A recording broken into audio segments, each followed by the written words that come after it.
السلام علیکم، welcome to about Islam. نبی پاک صلی اللہ تعالیٰ علیہ وسلم فرماتے سوموار اور جمعرات والے دن لوگوں کے اعمال اللہ کی بارگاہ میں پیش کیے جاتے ہیں۔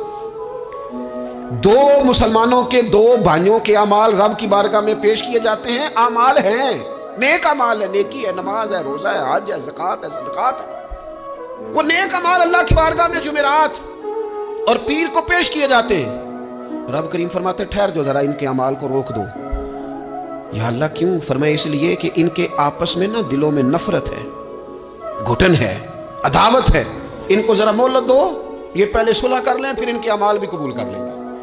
کہ نا عداوتیں پالی ہوئی ہیں، اپنے دلوں کے اندر گھٹن پیدا کی ہوئی۔ اختلاف کہاں نہیں ہوتا، لیکن نفرتیں پیدا کر لینا۔ کیا جرم کیا ہے بھائی نے؟ کون سا کفر کر بیٹھے ہیں رشتہ دار؟ کون سی ایسی بات نکل گئی ہے جو زندگی کے ناطے توڑ کے بیٹھ گئے ہم؟ رب کہتا ہے نہیں قبول ہوں گے ابھی اس کے اعمال، روک دو جب تک یہ آپس میں صلح نہ کر لیں۔